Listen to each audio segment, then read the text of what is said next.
Hello and welcome to the first installment of my Digital Studio training videos.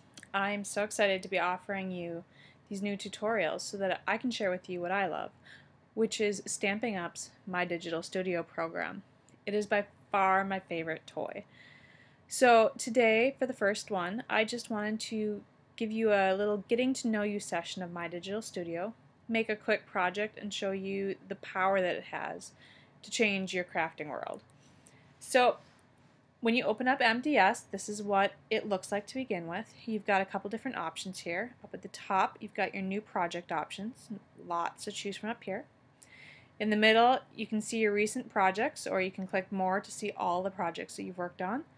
And at the bottom, you've got a section where you can order projects that you are finished with. So for us, we are going to create a card today. And it's going to be a greeting card, and we're going to go with a 4 1/4 by 5 1/2, nice standard size. And we're going to use a designer template, which is a quick and easy way to get something fabulous made. Now I don't know about you, but I'm kind of sick of winter, so I want to pick something springy. So let's scroll through here a little bit, see what we can find. Ooh, I like this one. Nice little floral pattern going on here, foliage. Makes me think of stuff growing. So let's pick this one. And so I clicked on it and we say next. Now in this template section, if you were doing a scrapbook page, or a full scrapbook album I should say, there would be a list of pages up here for the template. And then it would start with the same ones down here. And then you can customize it as you please, have more of the same pages by moving some more down from the top, or get rid of some pages by moving them up from the bottom. But for our card, we're just going to start with the one page that's the template, and we're going to say next. We're not worrying about photos, so we'll come back to this step in another video. And I'm going to name this Spring Card and say finish. Now when you're working with a template, My Digital Studio has to build the project on your computer. So this creating the card step can be a lengthy process depending on how many elements are in the project. With this being a card, there's not a ton in it, so it shouldn't take too long here. But if you were doing something like a scrapbook album, you may want to pick your album, say finish, and when it's doing this creating the project step, go get a tea or a coffee for 15 minutes, then come back and check and see how it's doing. Something like that has a lot in it can take a while. So there you can see the card is up and ready. Now, I like this blue, green, brown color scheme. It's alright, but for what I want to do, being a nice bright spring card that makes me think cheery spring is coming, I want something more in the reds, oranges, yellows hues. So we're going to change up some of the colors here. So first we're going to look at this blue object. I'm just going to click on it. And now you can see that it's selected because these boxes come up in the corners, showing you what the object is. In addition, you can tell that it's a stamp because over here in the Design Center, our stamp palette popped up and showing all the different options we have with stamps. Well, for this, I'm going to change the color. And I want it to be this nice, bright Poppy Parade color. I'm going to click OK. And so you're going to see that stamp change to the bright red. So now if I click on this green one in front and do the same thing, I can make it a nice bright orange. And I think I'll pick the Peach Parfait, which was next to that Poppy Parade, once my color palette pops up here.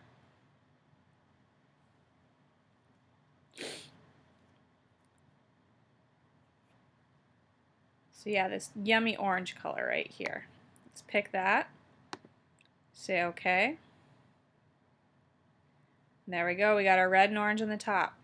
Now, for this brown color down here, if we click on this, we can see that it comes up over on this right-hand side as a punch.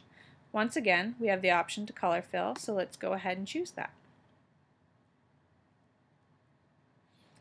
And I'm going to want a cheery yellow color this time, so I'm thinking that the Stampin' Up! Daffodil Delight would be a great choice. Alright. So when I hover over the colors, you can see it pops up and tells you what the color is. So I'm picking this Daffodil Delight, and I'm going to say OK. So there, now I've got my color scheme going on here, but I don't want it to say thank you. So I'm going to go ahead and click on that. You can see it's a stamp, and then I'm just going to say remove.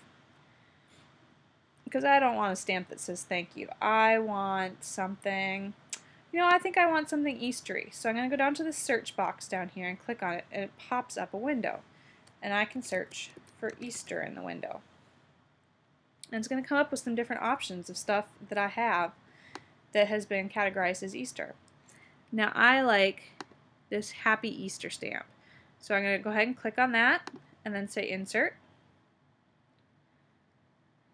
Once it's done, I can close the search window. Now I've got this pretty Happy Easter stamp on top. Now pull it down to the corner where I want it. By grabbing this little corner box here, I can shrink it down to the size I want so it fits in that spot. Last but not least, I'm going to change the color of this one to that same Poppy Parade to match the foliage up above.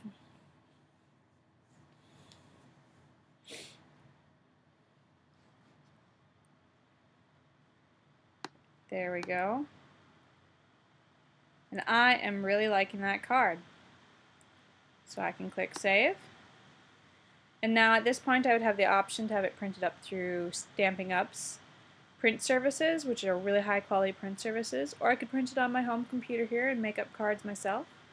But there you can see, in approximately 5 minutes, I created a fantastic little Easter card that I could hand out to family at our Easter gathering, just to let them know I was thinking about them and wanted to do something special for them. So you can see how that can make a big difference in your crafting world. I hope you can see why I love it, and I hope you will come back later for another installment where we will learn another new trick that MDS can do. This is Amber Swift from Swift Thinking. Flutter back again soon.